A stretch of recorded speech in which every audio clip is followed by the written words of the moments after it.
তুই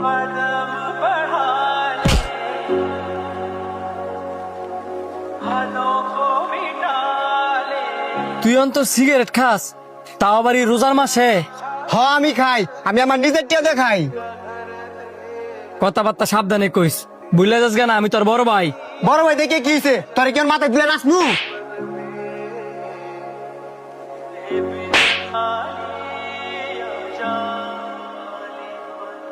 তোর থেকে আমি 2 টিয়া নিয়ে চলি, তুই যে আমার শাসন করস?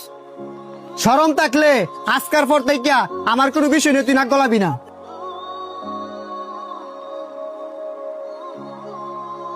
আপনার ছোট ভাই না?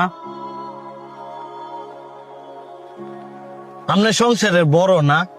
হ, বেকার? সমাজের নিয়মটাই এমন, আপনার ইনকাম আছে তো আপনার ঘরের ভিতর রাজা, ইনকাম নাই সেই ঘরেই আপনার প্রতিদিন হইব সাজা।